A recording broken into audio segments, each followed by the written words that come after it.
আসসালামু আলাইকুম গাইস, অবশেষে পাক করা হয়ে গেছে। এখন সবাই খাইতে বসেছি।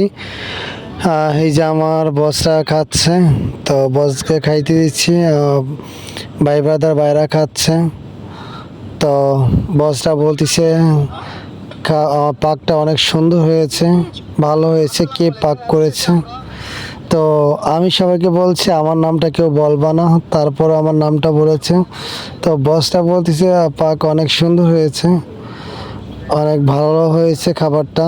তো এরকম পরবর্তীতে পাক করবি কিংবা অনুষ্ঠান হলে। তো এবং ভাই ব্রাদারও বলতেছে অনেক সুন্দর পাক হয়েছে ভাই।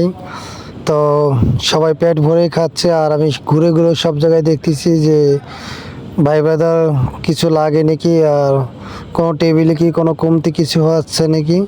আমি সব জায়গায় ঘুরে দেখতেছি এবং বেশিরভাগ বসরা খাওয়া দাওয়া করতেছি, সেইখানে রয়েছি আর সেইখানে থেকে দেখতেছি।